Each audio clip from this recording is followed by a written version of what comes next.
1-0 Burnley! Scott Arfield! He's been threatening that recently, and all the Burnley players run to the Darwin end. Burnley win the next ball. Here's Rory now. On the outside, decent. Barnes! He got it! Ashley Barnes with it! What a cross from Rory! And there was Ashley Barnes! And Burnley leading the derby. Knocks it quickly. Finds Benson in space at the byline. Can Burnley get a goal here? Back for Brownell. Saved by the keeper! Burnley won it to the end! That is magnificent! They deserve that! On it by Paul Teller. On for a hat-trick. He's got it! Hat-trick for Nathan Teller! Oh, he's on fire at the minute! 3-0 Burnley! It's Nathan Teller's day, and Burnley are 3 up here. Fantastic derby! Here's Benson. Can he go on the outside? Comes inside. Top shot! Oh, the goal! Manuel Benson once more! That is top class! Burnley have done it! Fantastic! The Clarets deserve the championship title. They've been the best side throughout the campaign. Burnley have won the second tier. What a fantastic achievement. The players have been magnificent.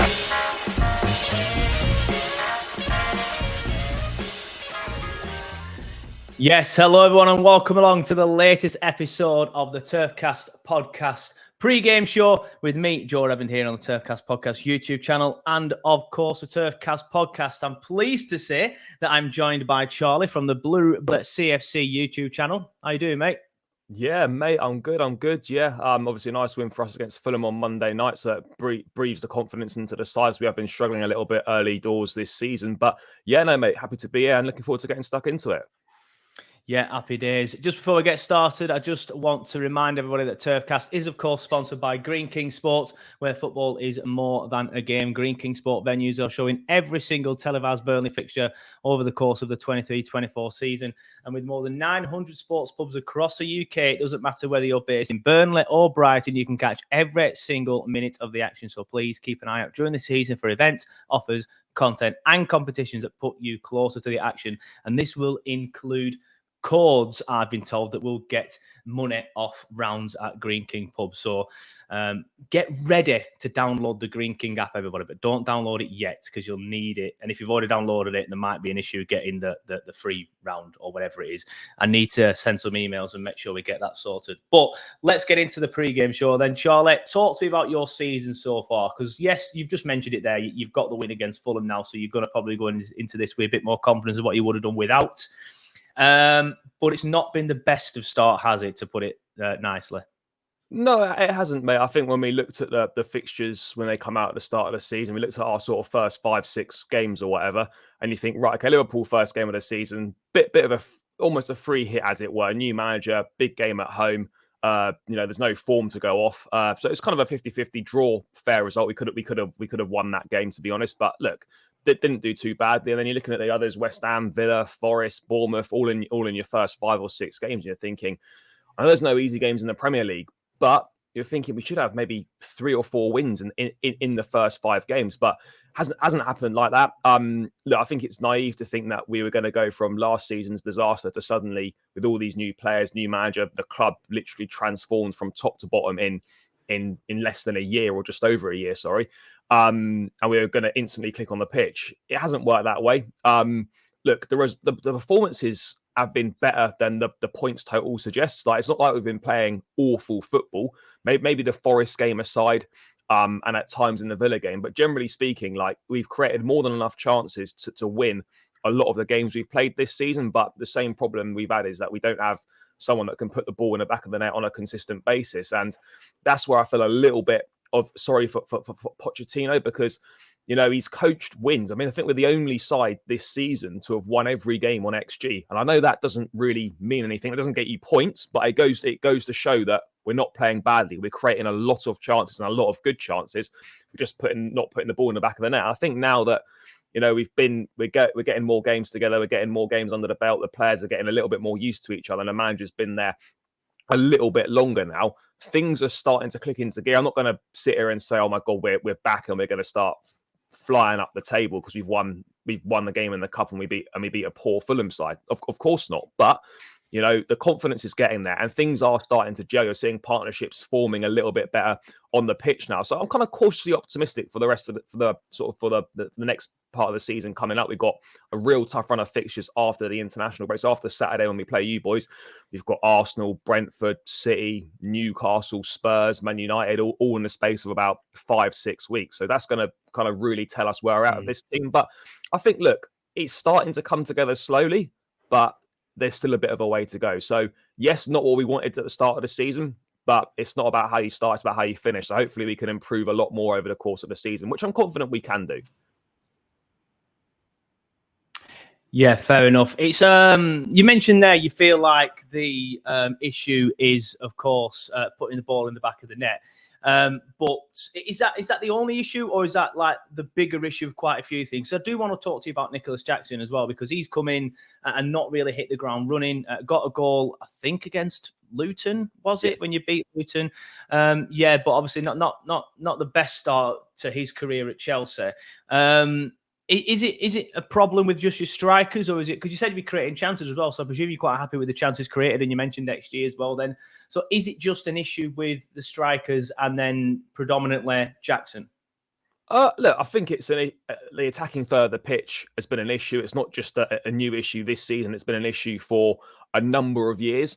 But look, defensively, I think we're good. Even last season, when we were pretty much losing every single week, we weren't taking a hammering.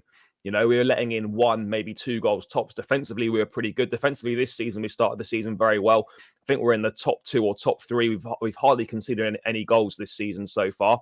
So I don't worry about that. The balance in midfield is getting a lot better now. Enzo and Caicedo, that pivot there is going to be good. Gallagher's done a good job at the start of the season where you got Nkunku to come back. So I don't worry about that. We've got Lavia to come into the midfield as well, who's obviously injured.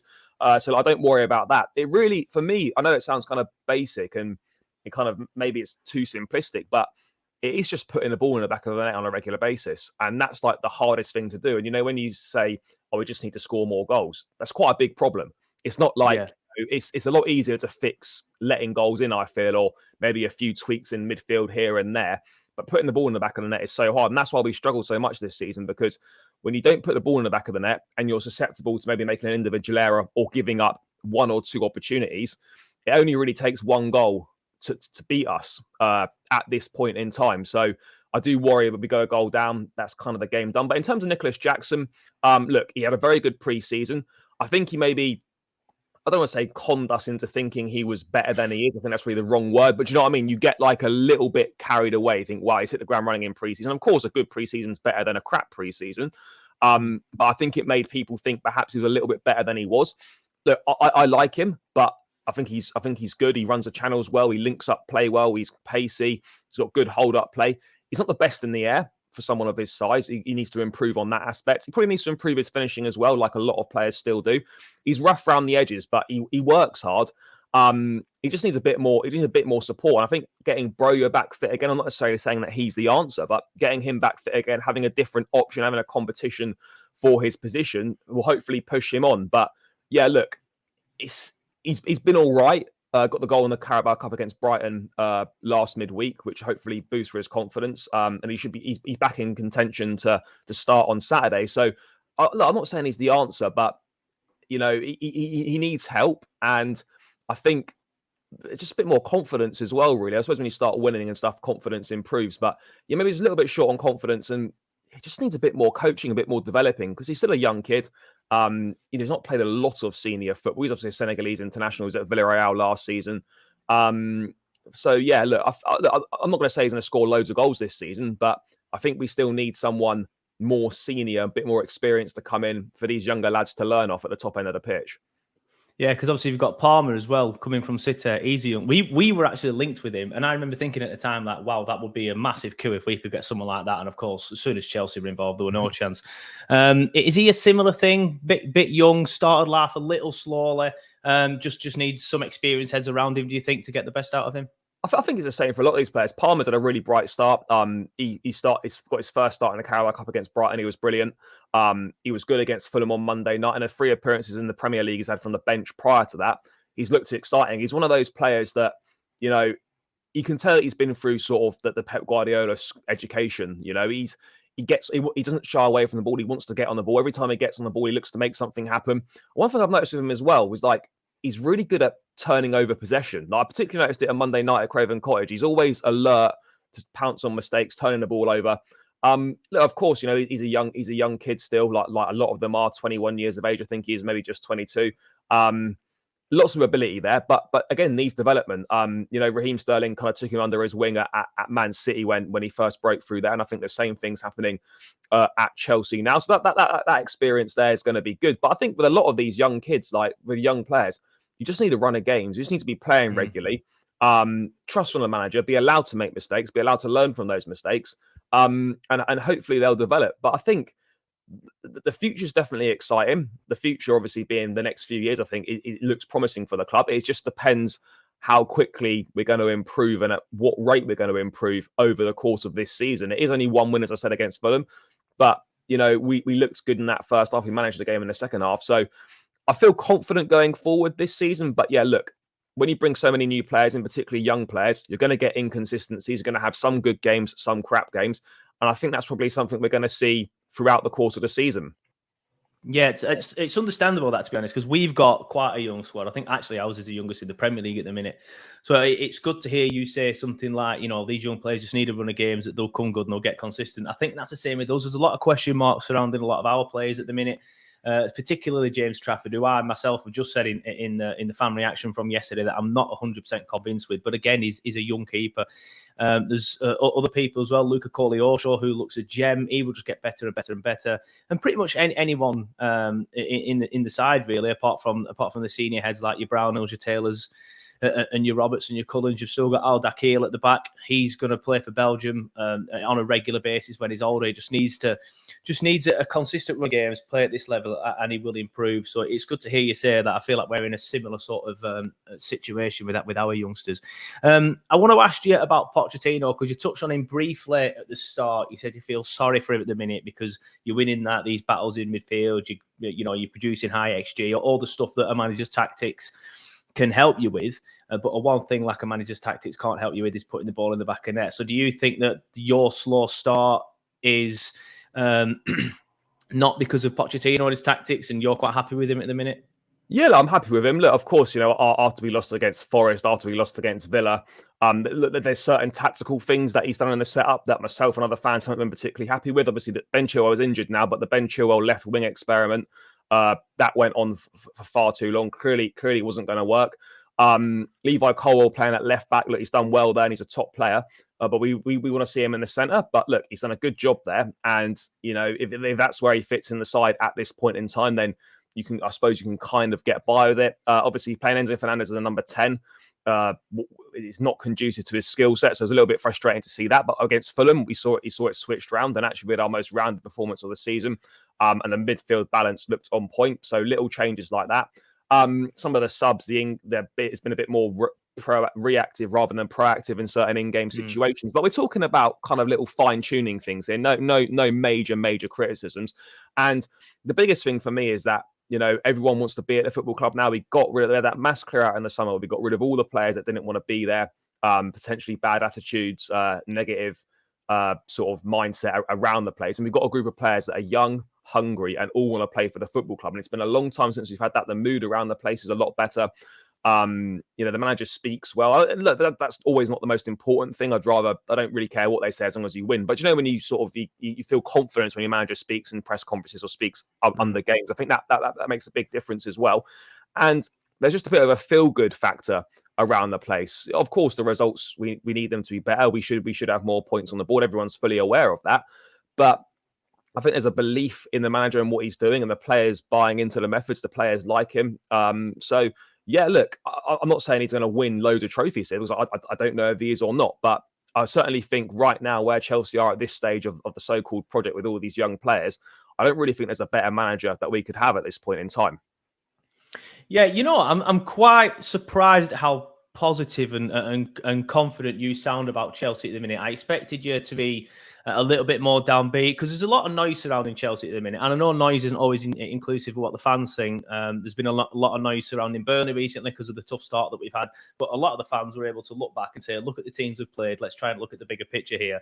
Is the attitude that you have mirrored across the fan base? Is a lot of your fans in the actual fan base still quite happy and content, or is there a lot of noise within the fan base as well?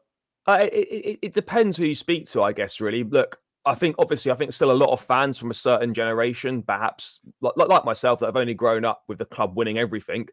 You know, they're still struggling to adjust to the fact that this isn't Chelsea under Roman. This is a different Chelsea. We've gone down a completely different route. Football's evolved from the days where you could just sack a manager, bring one in, win the league, rinse and repeat, like we've done many times in the past. The Premier League's a lot more competitive now. The playing squad wasn't the same back then as it is now. So I think a lot of people are struggling to differentiate between the Roman era and the new direction we're looking to go down. That the standards are always the same at Chelsea, to try and win every competition you're in. That's not going to change. But I think a lot of people are struggling to accept that right now we're not really in a position to be hitting the standards that we have. And it's about getting there. Of course, we all want to win. Of course, we want to win as quickly as possible. Of course, we want more points on the board. Of course, we've been disappointed with performances so far this season. But I think there's got to be an acceptance that this is going to take time, and that this is not the Chelsea of old. This is a Chelsea that's heading into a new era, a new direction. And I guess like the fear of the unknown it doesn't sit well with fans either. You know, we sort of knew what we were getting under Roman. We knew we were going to win and stuff. And right now, under this new ownership, this new direction, we're not sure when that's going to win. I think people are confident we will win again and we will win trophies, but people don't know when that's going to be. They don't know if it's going to be this season. It's going to be in 3 years, 5 years. Do you know what I mean? So that uncertainty kind of raises a few concerns amongst the fan base. I think that's a normal thing to happen. When you've been so used to winning, you want to get back to winning as soon as possible. And with a completely new playing squad, pretty much, you don't know when that's going to happen. But look, generally speaking, I think a lot of people are patient. And I think the one thing with football fans is that, like, then the difference between this and Graham Potter, or when we had Graham Potter in charge last season, is that you can actually see we are playing well. We're creating a lot of chances and there are improvements. Even if we're losing games, you can see, do you know what? We've played well in parts of that game. You can see what we're trying to do. There's a clear idea. Whereas last season, you know, there was no idea. We didn't look like getting any better across any games. And that's kind of the difference for me. As a fan, if you're losing, you hate it. But if you can see an idea and clear progressions, then it's a little bit easier to accept. Yeah, I totally get that. You touched on it briefly there. You said we're not under Roman anymore. This isn't Chelsea under Roman. Of course, it's now Todd Boehly. What have you made of Todd and what he's trying to do at Chelsea? Because he's doing things a little differently, isn't it? There's 10-year contracts, throwing like over £1 billion at playing staff. Got some stuff wrong, I think, outside looking in. But what do you think of him so far and his tenure at the club so far? Do you know what? I like him. I think, look, I don't think one thing you can't knock is the intent. And the ambition. Like, they're going to back this team. You know, the investment in the playing staff's been massive. They're obviously looking to redo their training ground and whatnot, doing various bits and pieces around the stadium. You know, things that kind of go a little bit unnoticed because people are really only focused about what's going on the pitch. Look, I think it's fair to say that mistakes were made when he first came in. I think, you know, obviously as a new owner, you want to put your stamp on things and change a few bits. Of course you do. But I think there was probably far too many changes far too quickly. And, you know, I think last season, I think we maybe paid for it a little bit on the football pitch. I'm not saying his approach was the reason why we were crap. I don't think you can draw that conclusion. Maybe it didn't help. I don't think the recruitment was particularly good. There maybe seemed a bit of a lack of a plan last year. But look, now I think this summer's different. He's had his feet under the table a little bit longer. He's got that sporting department in place. He very much now takes care of the business side of things and lets the sporting director, the scouts, the recruitment department, all those data guys take care of kind of the footballing decisions of the transfer window and all that. So I think that's good as well. He's now not doing the deals, even though he was good at getting deals done. He's kind of taken a bit of a back seat from that. So look, I'm excited by what he's doing. I'm excited by the direction the club could be heading in. But I think it's absolutely fair to say that he has got things wrong. And look, you're going to get things wrong when you're a new owner. When you're coming into a new sport, you don't know football, you're going to get things wrong. I think every ownership that's come in has got things wrong when they in the first year or so, or the first few months of being in charge. It's part of the process, really. And as long as those mistakes going forward aren't repeated, which hopefully they won't be, then look, these guys are successful businessmen. They want to make money on this investment. And the quickest way to make money is by making sure your team wins. So you hear people say, oh, they're only in it for the money. They don't want the team to win. To make money, you need to win. So they want this team to win. So look, yes, he's made mistakes, but overall, I like the ownership. I like the ambition. I like the direction we're going in. And I think there's some exciting years ahead. It just depends how long it's going to take to get to those winning ways. Yep, fair enough. You mentioned there's some exciting years ahead, but let's just scale it back to this year then. Currently 11th, which, it's better than what it was before you win at Fulham, but still not where Chelsea want to be. What's your ambitions then for the season now? Do you think top 4 might be too far? I mean, I think we can all agree a title challenge is too far. No chance. But do you think top 4 it is a little bit too far? Is that still where you're aiming, or is it more try and get into the Europa League, Conference League? We have to get in the Champions League. It's as simple as that. Yes, we've spent all this money, spread it over the contracts, well publicized. Everyone knows about that. But this spending does require us to get in the Champions League and get that revenue.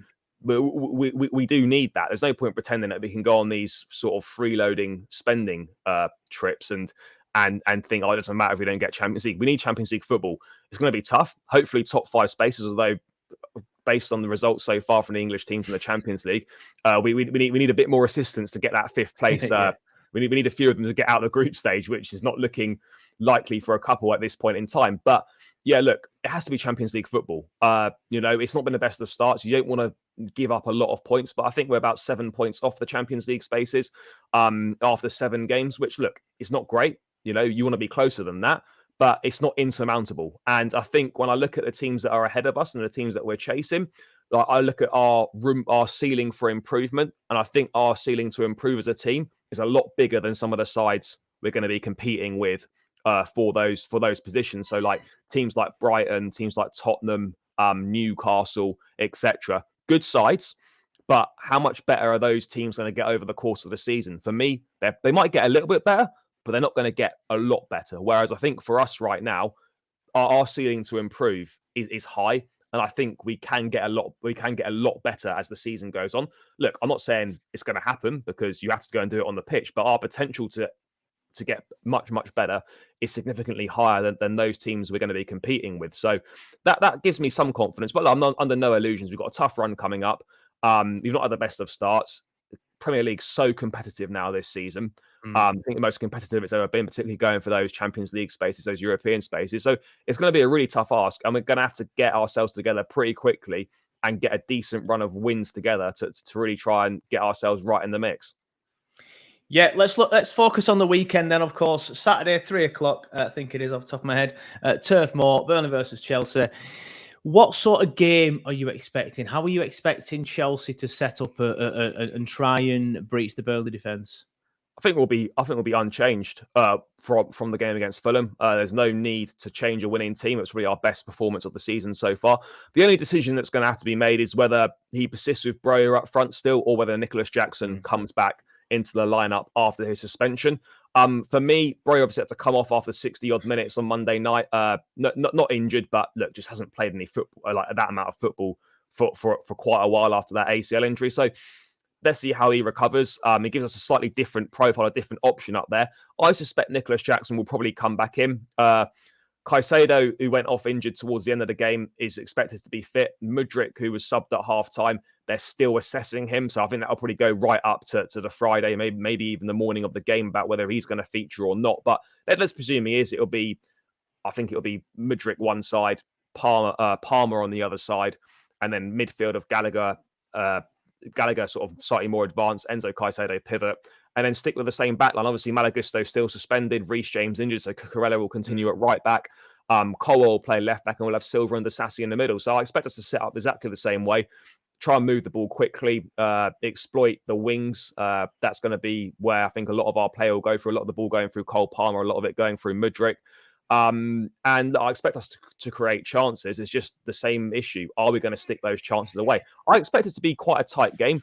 we do quite well at Turf Moor. I mean, obviously, I think not last season, the season before, I think we put, I remember the first half was dreadful, and then we scored 4 in the second half. So, that like, we are due a performance where we're going to stick a few goals away. It will all click at some point. Hopefully, from my perspective, it's Saturday. But at the end of the day, it's just about winning. I do expect it to be a tight game.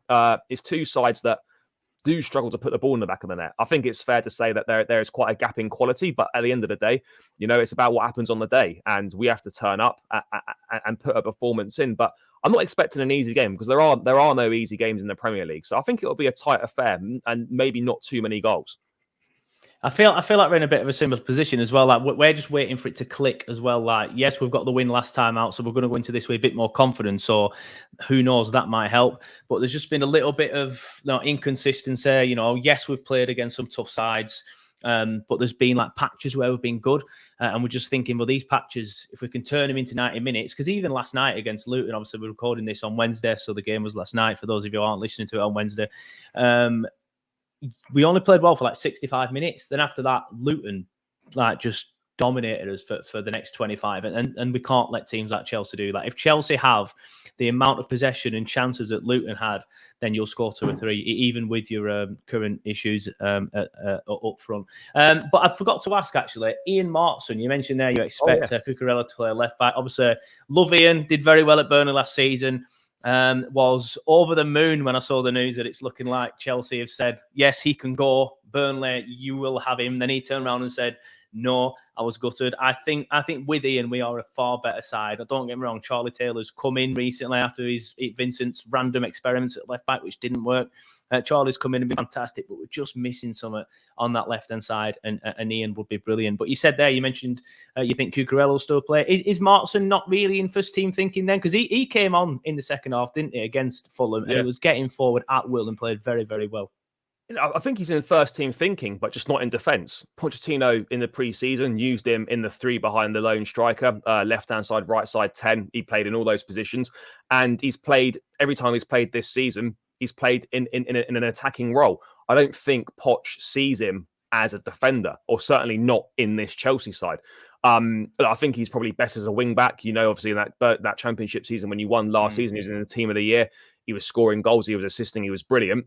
I think he is much better higher up the pitch. The only problem is there's a lot of competition for places higher up the pitch. And does he possess the attacking prowess like a Mudryk, like a Cole Palmer, like a Raheem Sterling, like an Nkunku when he's fit? He probably doesn't. So I like him. I think he's a talented boy. There will be opportunities for him. As many as he wants, probably not. He's out of contract at the end of this season. We need to get him tied down to a new deal. Otherwise, we will have to sell him in January to try and get a little bit of money for him. But look, we like him. He's a good player. It's just going to be one of those where, as good as he is, he perhaps isn't quite as good as the options that we've got competing for those positions. But he can certainly do a job for the team. And if Mudryk weren't to be fit, I wouldn't be surprised to see him start. Yeah, I hope he doesn't start, because it would hurt, I think, if he scored and celebrated. But I've still got fingers crossed that we can come back in January. I'm surprised you didn't tie him down to a contract in the summer, because then you could have loaned him out again. Obviously, you can't loan someone out in the last year of the contract. I think when they're under a certain age, or it might be whatever age. I'm not sure on the exact wording of the actual law. But I'm still hopeful we can get him in January.